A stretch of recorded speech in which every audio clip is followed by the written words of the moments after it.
93.9 WKYS, Marky Marc, who you with? And I got a Chicago legend. I got one of the ones. You hear me, a pioneer of the rap game, my good man. Welcome around the way, G Herbo. What's up, my brother? What's going on? Hey, my good man, it's a blessing, man. First, before we get into the, the artistry and how you doing as a man, man? How life going? I know the schedule been crazy. How you? Yeah, I appreciate that, man. I feel good, man. I'm blessed, man. Just working hard for real.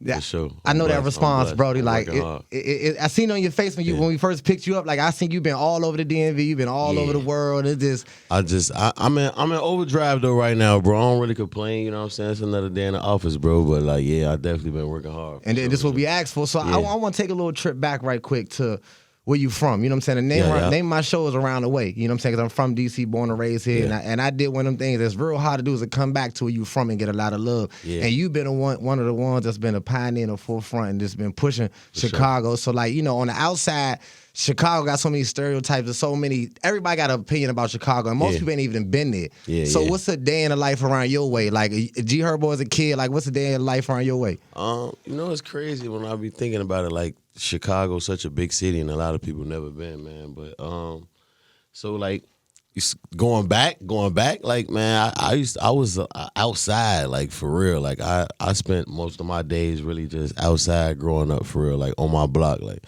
for real, I ain't gonna lie. Like, I was one of them kids, like, man, I ain't even really have a cell phone, for real. Like, you didn't need a cell phone. You just knew where everybody was gonna be at, like, and that's what it was. And on the outside, everybody hear the stories about Chicago, but when you from there, like, people hear stories about D.C. and about the White House, but when you from there, you be like, man, that's a totally different world. But, like, when you invested in it, it's regular. All the things that people hear, like the crime and then everybody being outside, it's like, it sounds crazy, but being from around the way is one of the best things in the world. Like, having all your brothers that you grow up with, throwback tackle, like, you're immune to it. Like, you're immune to what's going on, you know what I'm saying? Especially in your environment when you raised in it and you've been around it for your whole life. Like, Chicago is always gonna be home for me, you know what I'm saying? I'm super comfortable when I go back too, though. Like, of course, like, I gotta, like, watch over my shoulder no matter where I'm at in the world, just by me being who I am, you feel what I'm saying? So I always got to keep my head on the swivel. But I'm saying that to say, like, when I go back home, bro, the energy and the love that I feel, man, like, I don't feel like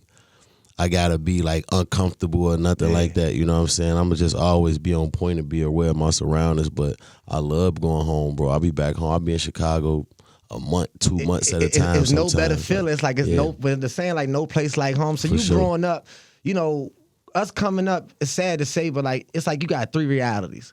It's like you either gonna go play ball or sports, see if you gonna be in a drug game because that's just what you from this environment, or you gonna turn to the rap game. Right. So, like, what was that initial dream of yours, like, coming up in Chicago and basketball? Sure. Yeah. Hey, you can't hoop, Herbo. Come on, bro. I used to play basketball. I played basketball all my life, bro. That's love. You gotta think about it. Like, I started doing music, rapping for real at a high level when I was like 16 years old, 16 going on 17. But all up until then, bro, like, my real, like, I used to want to hoop for real. Like, that was my dream. I wanted to go to college and everything. And that's a dope. Like, it's like, when you got that hoop dream, there's no other passion like that, because not only is you chasing, it's better than you. You know what I'm saying? Because, like, you know what I'm saying, you in the gym. You know what I'm saying, you keeping in shape. But, like, with this passion of basketball, you kind of realize, like, dang, like, your circumstances when you come from, it's so much other things that you got to deal with and you got to avoid before you can even get to the basketball court. So you trying to survive. You know what I'm saying? You trying to help Mom Dukes out. You trying to help the family out. You trying to you got close friends. It's not, you know what I'm saying, from the neighborhood. But, it's a difference. You know what I'm saying? You trying to dissociate yourself with that. So, like, when basketball don't, like, what stopped the dream of basketball? Like, what stopped that? For real, like, growing up, that was, like, the cool thing to do. Like, everybody had to really know how to hoop. Like, that was like knowing how to fight. Like, if you ain't know how to hoop for real, you was, like, really outcast for real, especially in my neighborhood where I came from.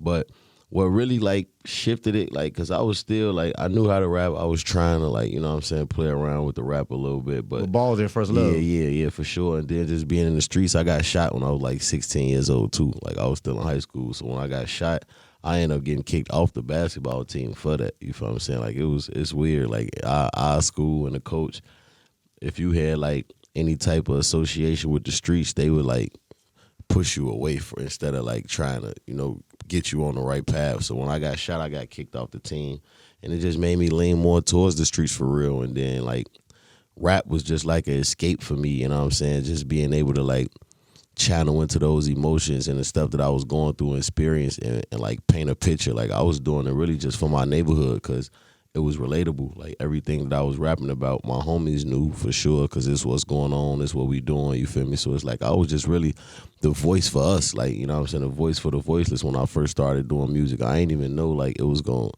get me here where I'm at right now. Like it was just a hobby and something that I like to do and send to my homies. Like I used to record music and just send it to the guys and let them listen to it. And next thing you know, now I'm freestyling on my block. People asking me to rap, you feel what I'm saying? It's just like I started getting like energy from it that made me want to keep going, you know what I'm saying? And people around me like pushing me and believing in me before I really believed and saw the vision, you feel me? So it's like it just all happened like organically for real. And that be the biggest blessing, man. And how you deal with heartbreak? Because like I said, I played basketball all my life, you know what I'm saying? That was like my father locked up, raised by a single mom. Like I know what the neighborhood got to offer, and it sound crazy.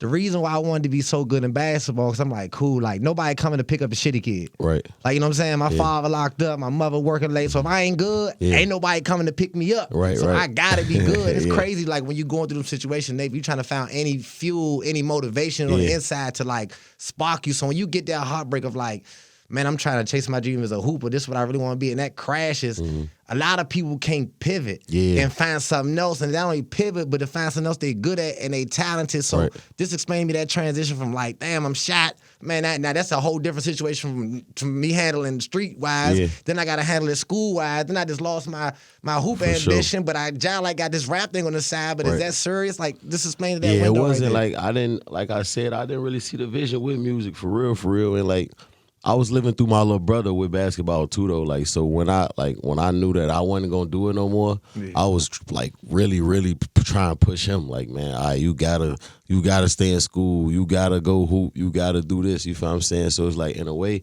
I was living through my little brother where it's like even though my dreams wasn't, you know what I'm saying, what I wanted it to be, at least little bro gonna put on for us for real. And that didn't even work out too. You know, my little brother wound up leaning towards the streets, you feel what I'm saying? And then years later, he passed away in 2021. But he was nice. I ain't gonna lie, my little brother really had it. So, like when I started to play around with the music a little bit, like I said, it started to pick up like kind of fast. I ain't gonna lie, like everybody in my neighborhood, like man, freestyle, like they telling me to rap outside on the block, and I was never shy. So I look up, I'm rapping freestyling for 20, 30 people, you feel? So word of mouth just started. And this generation might not know, but my generation, I'm 30 something, but you know what I'm saying? So we probably the same age. You know what I'm saying? We came out, y'all kind of invented y'all own style for Chicago and y'all own genre of music. But growing up, who did you have that spark you even wanting to rap, or even that interest, or who were some rappers you looked up to be like, okay, cool, like Wayne for sure, Wayne, Joel Santana, Kids. Like I was one of them type of artists that really like, I like substance rap, like real hip hop for real. Like I was a student of it, but even in Chicago, like my influence coming out of Chicago was like Bum J, seeing what Bum J was doing before he went and did his time, and like him being from the East Side, which is where I'm from in Chicago. You know what I'm saying? It was different being able to actually see that, like seeing him pulling up over East, and he got whips and chains and jewelry, and I'm just hearing like, damn, Bum J and them got this going on. You feel? I'm a kid. I'm probably like 5th grade or some shit like that, you know what I'm saying, when he really was going crazy, you feel me? So it's like he influenced me a lot to just know it was possible for real. But like Joel Santana was my favorite rapper growing up. Wayne was my favorite rapper growing up. Then when I started to do music, like when I actually got in the mix of, you know what I'm saying, being an artist and feel like, all right, bet, this is what I want to do, it was Meek Mill. Like Meek Mill really influenced me to be like, all right, man, I could really do this. Like I'm a street dude, I could rap, and I could really like, you know what I'm saying? Even with the influence you just talked about, Wayne, Meek Mill, like all of them come from similar backgrounds, and all of that, their lyricism and the story they tell, you know what I'm saying? That's one thing I miss about rap and I miss about artistry, is just like the stories behind the music, because music connects you, you know what I'm saying? We didn't all got through, like, especially when you coming through, it's like, I know it's been some songs that helped you out where you like, damn, I'm down and out, but this song, I turn that on, I make me want to get up and go get some money, or get up and motivate, you know what I'm saying? I'm like, I'm trying to get active, you know what I'm saying? So what's the first risk that G Herbo took on himself to make this rap dream come true? Like, what's that defining moment, that risk that you took that finally put you over the top? just dropping out of school and, you know what I'm saying, like really focusing on it, like, cause I was always smart though, for real. Like I always had like good grades, and my mom and my pops, they always been together my whole life. So like, that's another narrative that you would never know, that like, you know what I'm saying, that yeah, my mom, I come from a 2-parent household. That's for lit. sure. Like, yeah, my mom's and pops was together. So like, they ain't really see the vision for real. Like they ain't thinking like, oh, this nigga finna rap and rap gonna change his life. You feel me? So it's like when I started doing it and they hearing about it, and I dropped out of school at the time, like they was having mixed emotions, because I was in the streets for real. I'm not gonna lie. You feel me? So it's like when I dropped out of school and I'm trying to rap, I'm going to jail. They hearing about me hanging out in the neighborhood. They knowing it's dangerous. Like my close friends getting killed and shit like that. Like they didn't really agree with it. Like they didn't see what I was doing. You feel me? So like that risk of me just dropping out is like, all right, bet I know I'm not gonna really like choose no other career for real. So it's like I gotta do it. Like I gotta really get focused, go to the studio, go every day, put the work in, and like own it, and you know what I'm saying, like lean more into it. And I did that. Like I really did. Like I used to go to the studio every day and make records and make songs. And when I started to like shoot videos and put it out, it got the attention that, you know what I'm saying, like it all happened so quick, like right before my eyes. You feel right me? at Like, 16, that's a young age. Like not too many rappers get a chance to do it at a young age, and not only do it at a young age, but like survive and a longevity, but also put out quality music. And like, bro, you got people calling Air Force Ones your own shoe. Yeah, for sure. And like, how did that come out? How that felt to like have like one of the hood classic shoes to be like, that's how you know, like the influence that I had early on growing up. Like I ain't really know. I promise, I was just telling my story. Like we started calling ones G Fazos because my homie Faison, he passed away. Somebody that I looked up to in my neighborhood, and he was a fly nigga that wore Air Force Ones all year round. So when he died, we just started like, you know, we put on for the hood and for our homies. So it's like we started calling those shoes G Fazos. My first ever project was Walking the Fazo Land, you feel what I'm saying? So it's like it just all tied into each other for real. And I didn't really realize all the influence that I had, man. And then you gotta think like with Sosa doing what he did, and you know what I'm saying, I was about to get at that time. Outside of the music, I mean outside of the shoes. Like, you know, when you around y'all way, y'all got little lingos y'all be saying. You just messing with your men. Like, y'all might make some all the fluid. Y'all just hanging out just outside. Like, it's just so much creativity outside. Around outside, like, you know what I'm saying? Your homie get into a situation that we got to call them now that we trying to bust a move. So we got little, you know what I'm saying, little words we say, then it just turn into a song. So how did it feel for, like, a place like Chicago, which is one of the major cities in the world, but y'all flipped it and made like Chirac and like y'all own generation and y'all own style of music? How did that come? Like, how did that style of music and genre and y'all swag come into music and then take over the world? Because it was real like reality rap. That's what we was living. You feel what I'm saying? So like with the drill music, the drill wave, and like artists like I still, you know what I'm saying, gonna like give credit and show love to people like King Louis. You feel what I'm saying? Because he started calling it like drill, him and his homies, and then they started saying like, what made it drill? Like, what made y'all call it drill? Drill was just like a way of life, bro. Drill just like, cause we really outside thugging. You feel what I'm saying? Cool. So it's like, it's just drills. You feel me? Like I can't even explain it like how you saying. I know like, you saying the slang and just the culture of what it is. You feel what I'm saying? Like when that whole wave was going on, it was like a lifestyle, bro. Niggas really outside.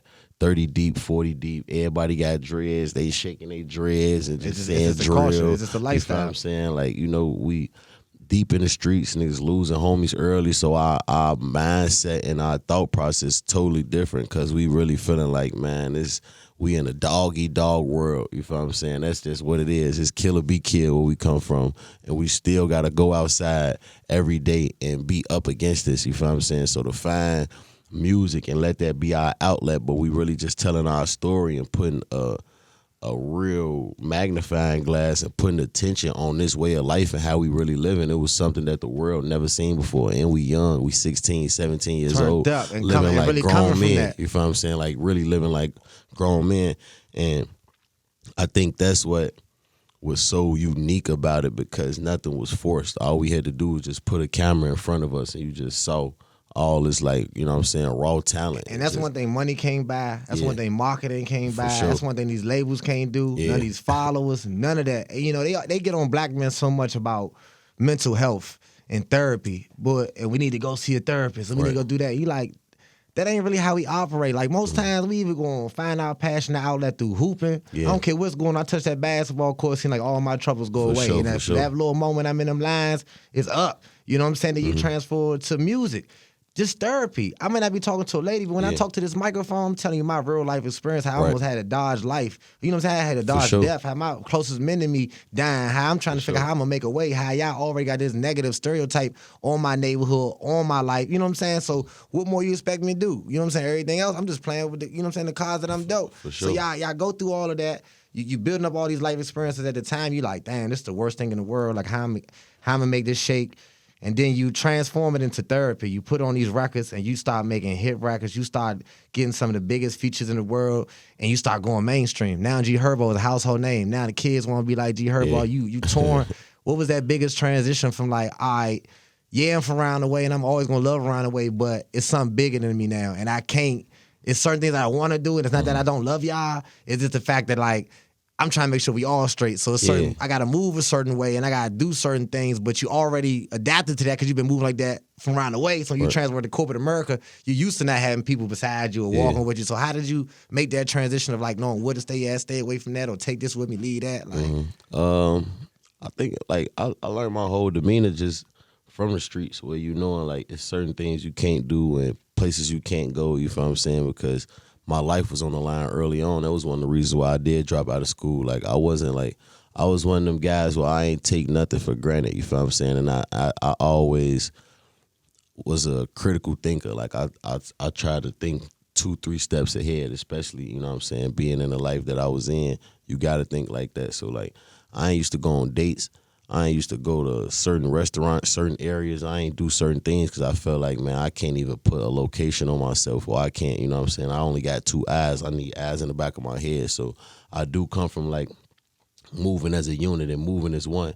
But when you're doing that, you put yourself in so many situations, you feel what I'm saying? Because I'm responsible for 20 other niggas, you feel what I'm saying? Like, and a lot of times people don't even know that they're a liability, you feel me? So like I said, I was doing it early, bro.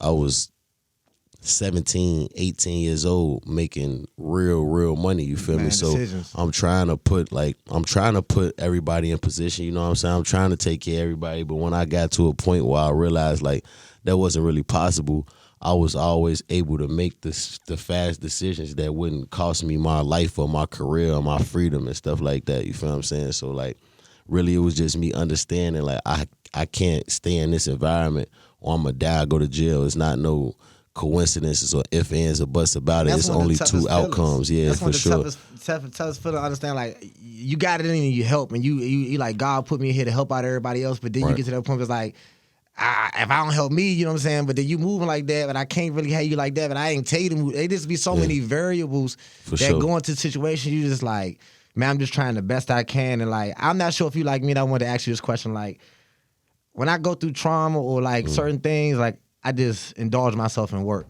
Right. Like, you know what I'm saying? I just work.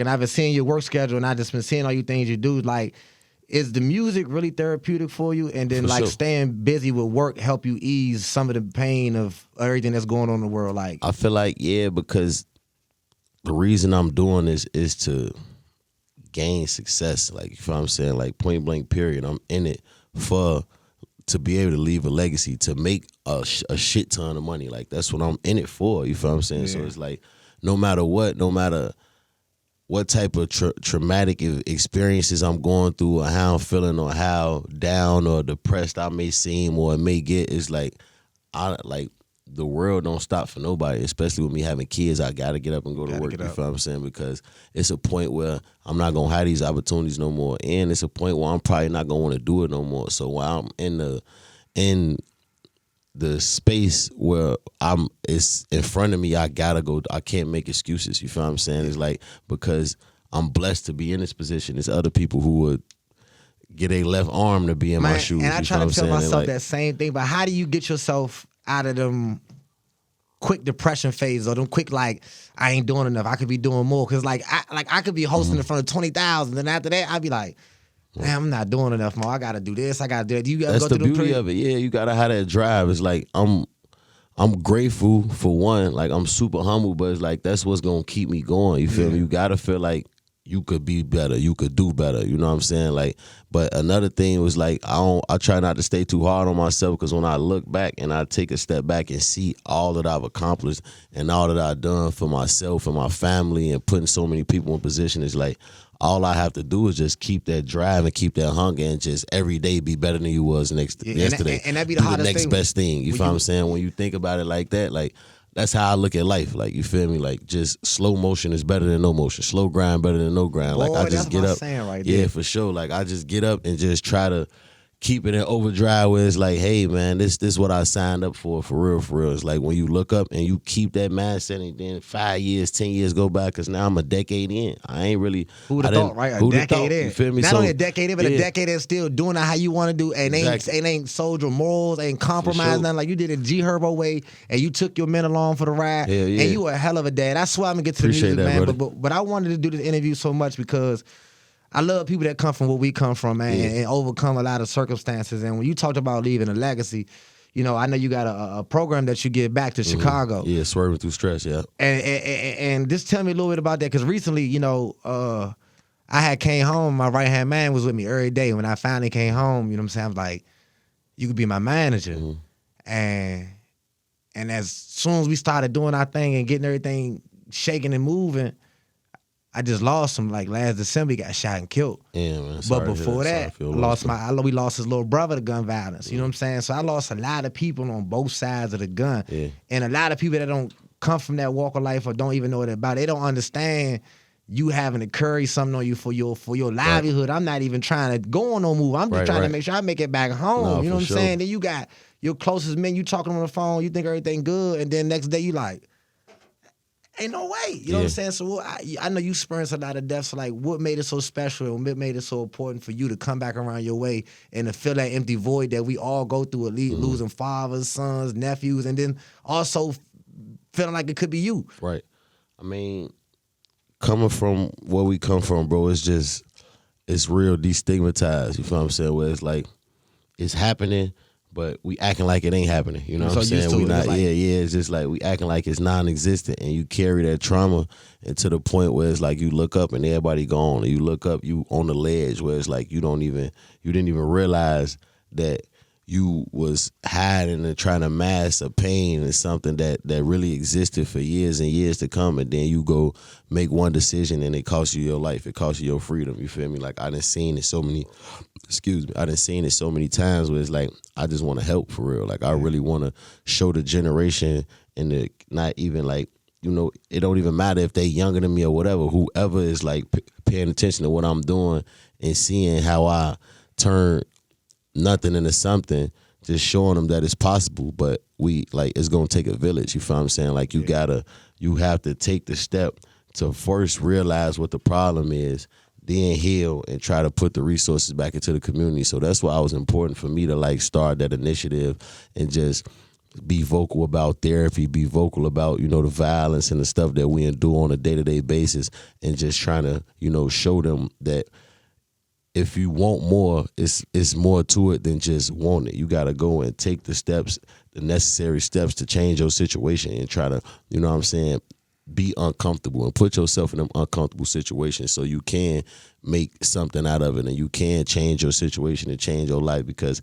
like I said a little earlier, I realized at a very young age, if I keep myself in the environment, I'm not going to make it out of it. Like, I know I'm going to die, go to jail if I keep going outside, keep doing this every day, keep surrounding myself around certain people. And it's like, the proof is in the pudding. We've seen it over and over so many times. It don't make me no special because I'm G Herbo or whatever the case may be. You feel what I'm saying? They say, bullet ain't got no name on it. And you never realize how big the world is until you get out. And when you get a passport, man, you look at that water like, hey, it's actually blue. Like, I didn't even know this existed. And people nice. And then like, you get like, when I went to North Carolina for school, like I never forget, I'm on campus and dude like, what's up? And I'm like, what you mean, what's up? Right. But he like, nah, I'm saying like, what's up? And I'm like, where I'm from, we just so trained. It's like we survived two worlds. Like we gotta survive the world of how we from around the way. Certain you can't tell, you can't do this, you can't do that, you can't do this, you can't do that. You like, damn, what kind of nigga that can't? For sure. What can I do? You know what I'm saying? It'd be like, dang, and it'd be like the whole nepotism thing. It's like, all right, cool. only time it's like it's cool in the black community is when your father put in work. Now you can walk around the neighborhood because your brother put in work, but you ain't putting no work. But you walk around like your brother. Your father was getting money. Now you walk around the neighborhood. We don't never say nepotism when it comes to that. Right. But when somebody, your father leave your company until you run the business, they be like, oh, he only got that from whoop-de-whoop-de-whoop. And it's crazy that we don't even know the power if we just put each other on and everybody know they roles. We all stronger together. Like, I learned that, man, and that's why I don't mind. Like, it don't take away from my fire to try to, you know what I'm saying, light somebody else's fire. You feel what I'm saying? It don't take away from who I am, and it don't make me feel less of to see people growing while I'm growing or grow with me or get bigger than me or whatever the case. Like, I've never been that type of guy, you feel me? Because you never know when or how you might need somebody. So it's like I always keep that in mind. That's why I treat everybody equally. I treat everybody with like love, respect, you know what I'm saying? I'm always been that guy that's just like, I want to see everybody win and do better because I know with the resources, a lot of the stuff that we experiencing and that we doing, it wouldn't even exist. You know, if everybody was getting some money, you're going to think twice before you go pick up a gun and try to kill somebody. Like, a lot of ways. So let's talk about G Herbo, the artist. Yeah. G Herbo, the superstar. G Herbo on a Mount Rushmore or Chi-Town or Chirac, baby. Like, for sure. You got the album. But it's a project. You know what I'm saying? The greatest rapper. Greatest rapper alive. Now, that's a big statement. You know what I'm saying? Especially with all this GOAT talk coming. I like how you slid the greatest in it. Yeah. You know what I'm saying? I like how you pay homage to Wayne. Yeah. You know what I'm saying? How did you create the title? And what makes G Herbo say, I'm the greatest rapper alive, and I got the artwork and I got the body of work and the lyrics and all that to prove it? It's just like repetition, man. Like, I've been doing it so long at a consistent level, and just the effect that I have on people, like that I have on my fans when I meet people and people telling me like what I did, like for them, like how I helped them get through certain situations and how my music was life changing, and you know, and that's why I do it. Like, I really do it for those type of reactions. You feel what I'm saying? It's like, I know I'm getting better with time. I'm only getting better with time. You feel me? My music is growing, my music elevating, and I'm, like I said, I'm a student of it. So it's like I'm trying to get better with everything I'm doing. You feel me? So that's what made me like make it the greatest rapper alive, because me just stepping into my confidence, I really feel like, you know what I'm saying, I am the greatest of my era. Like, you know, and I feel like everybody should have that confidence. You can't, you know what I'm saying, you can't buy that. Like, it can't be instilled, and you gotta have to work to prove it. And I like how you pay homage to, like, on Air Force One song, you brought that Nelly joint back. I mean, it made sense. Yeah, no, for sure. I'm paying a lot of homage for sure. Yeah. Like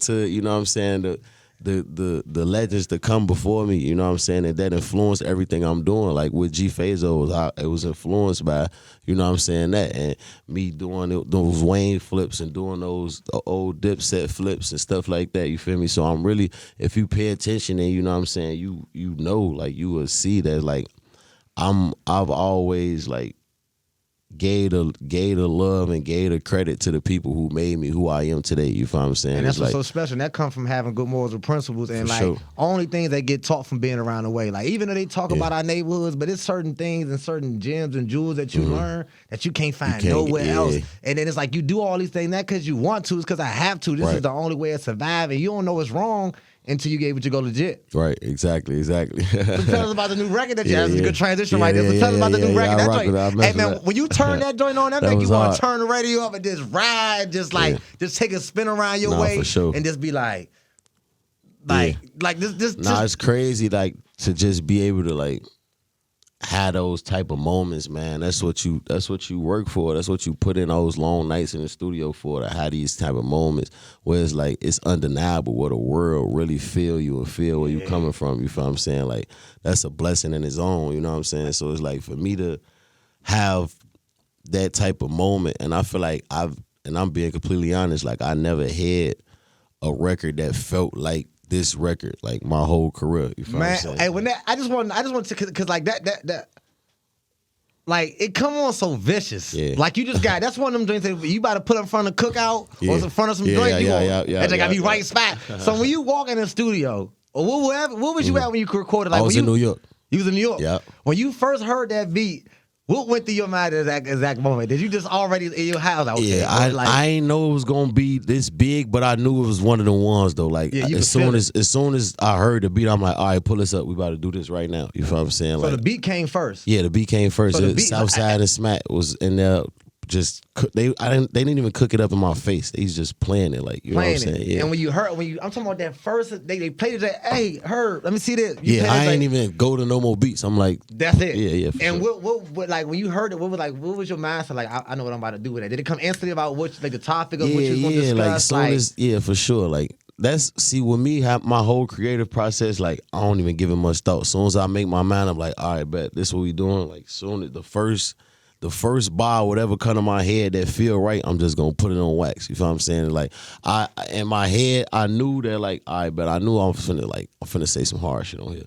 But at the same time, I didn't want them out there to hear it. So I made my engineer put the headphones on, and then I ain't play it till the song was done. And I knew I was gonna get like a good reaction from them, but I just didn't I ain't really think it was gonna register to the world the way it did. But I knew it was hard though. I ain't gonna lie. Have you got a chance to perform it live yet? Yeah, for sure. Like that's man, you gotta one. talk about that. What was that's that first time? You know you had you got something up your sleeve. You yeah. I just started though. Like I just started performing that song probably like a few weeks ago, and it's every single time it's getting bigger, like, cause I'm getting more comfortable with it, performing it. You feel what I'm saying? Like now I'm getting to the point of my shows where I'm playing it back 2-3 times and performing it 3 times back to back, and they still going crazy every time. So at your shows, two-part question: what are the top 3 cities you had the most fun performing at, and what are some of your favorite songs to perform? Like, what's that one song you look at your set list, you be like, that one. Oh yeah, for sure. It's that. I love performing.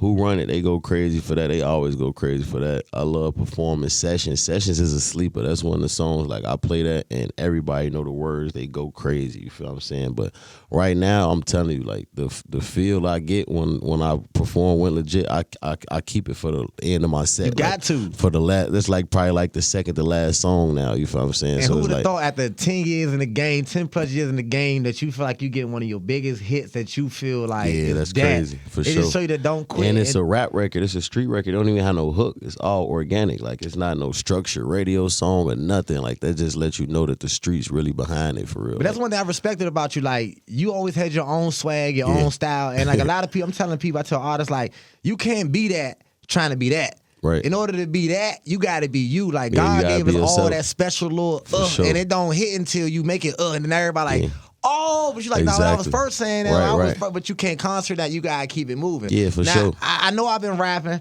and before you hit the road, Jack, I got to bring up the Fatherhood and my man, Baby Crash, man. That was hard. You like I did that? I'm trying to tell you, my man is a superstar, and I heard he Aries like me. So I can see when his birthday. His birthday, April 11th. On my April 3rd. You know what I'm saying? Like, we got them personalities, but it's like, man, I don't need no practice. Just give me the mic and watch what I do with it. For sure. So how does that feel to, like, because you had your dad in your life. Yeah. You know what I'm saying? And before we get to Baby Crash, what are some things that you learned from your father that he taught you? Man, leadership, bro. That's one of the most important things that my pops instilled on me. Like, he used to tell me when I was younger than your son, like, man, you're going to be a leader. You never going to be a follower, like, for sure. Like, he used to say that to me at least once a day. Like, you're going to be a leader. You're going to be a leader. And it's like, it always stuck in my head where it's like, sometimes it's uncomfortable making certain decisions or, like, you know, not following a trend or not, but I've always been somebody that was able to lead. But in order to be a good leader, you got to be able to follow as well. You know what I'm saying? So it's like I always listen. I always paid attention to people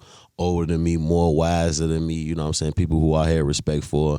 And I was able to, like, transfer that into my day-to-day movements. And, you know what I'm saying, people trusting me with learning from me and doing stuff like that, you feel me? So that was one of the things my pops instilled in me, and I put that same, you know what I'm saying, into my son for real. I was about to ask you, what's one of the main things that you instill in him? Outside, I know your father gave you the leadership, so what's something new that you wanted to instill in him? Believe in himself, like not having no fear, you feel what I'm saying? Like leaning towards, like, whatever it is you feeling. Like, I tell my son that all the time. Whatever emotions you feel, lean towards them. Like, I don't care if you're afraid or uncomfortable or whatever it is, like, don't have no fear. Lean towards that fear. Like, you know what I'm saying? It's okay to be afraid. It's okay to be uncomfortable. It's okay to not know, you know what I'm saying? But it's not okay to not ask questions. It's not okay to be in a situation or have a problem and you not looking for the solution. You got to always be able to problem solve. Like, I tell my son that all the time. And I think that's why, like, with him coming and pop out with me on stage and doing a show. Like he get himself, it's preparation. So it's like he was practicing, rehearsing in the crib, rehearsing in the hotel. You feel what I'm saying? Until he got to the point where he was comfortable enough to go out and do it. Like, how that conversation feel? Like, you know, you trying to lead by example. Yeah. And you just being dad, you just being G Herbo, and the fact that like you could be dad with him, but he also looks at your career and you like his. Like you know what I'm saying? Like you like his role model, your superstar, and like definitely. you know, fueling his dreams. For sure. You know what I'm saying? So what's that moment when he finally came in and be like, Dad, like I want to rap, and not only rap come up with the whole like how did his song come up? Because I like the joint cranked so high, like I got paper stacks. Bro, and how you come up with the name? It caught me by surprise, bro. Like Baby Crash, he always like I used to like joke with him and like, yeah, man, what's your because he used to be like, yeah, I'm gonna rap, make a song one day. I'm like, what's your rap name gonna be? He like Baby Crash. So he already came up with that name at least a year ago, like for sure, before he ever even made a song. But I ain't even had nothing to do with the record for real. I promise people don't believe me when I say it. Like I ain't help him or nothing. Like he was just at the crib with his cousin. And they was messing around on Band Lab, messing with beats. He recorded the song, and then I heard it. Like, he sent it to me. I'm like, son, it's hard. Like, you got something. No, like, real. And the reason why I believe because when your father or your uncles or them really come from that, you want to make them so proud that you don't want to come to them unless you already did the groundwork. Right. You didn't already, because, like, he see your work ethic and he see your grind. So he know that, like, at a young age, like, I can't bring this to my dad unless I'm always ready to go. He gonna support me, but I gotta prove to him. So when he come with the record and he come with that joint, like, crazy, bro. I couldn't how did that make you feel as a dad? I couldn't believe it. I was super proud, man. And like, even on top of that, like, he see, like, you was right. Like, you right. He definitely like see the steps that I take when it come to like my craft and taking it serious. Cause I brought him to the studio, and as soon as he got in the studio, he started recording. Like, he going off the top now. Like, he really know how to freestyle, and he know how to punch in, and like, he really like know how to be an artist. You don't think they be peeping to you. I can't believe it. Like, he watch me. Like, he do literally everything that I do in the studio. He punch in. He go through the whole track. He tell him, run it back. Let me say this over. Like, I swear to God, he doing all that already. But I believe it because it's God, man. Like, I think you was a child prodigy. You know what I'm saying? You was doing it at a young age. You know what I'm saying? And what better way to get the game than somebody that been there, done it at a young age, and not only did it at a young age, but like, forget the music. You survived your neighborhood. Yeah, for sure. You putting on for your neighborhood. Like, you doing things for your family and friends. Like, before the music even got anything to do with it. Like, you made it. Just like the visual representation of it. And just like how you still pushing and still doing what you gotta do. And like, just being a father, man, I can't thank you enough. Appreciate it. You know what I'm saying? Because I know how I feel not having a father. And then it like, to see you as a cool dad, but knowing like when to have fun and when to have structure. And then like, how do you deal with the...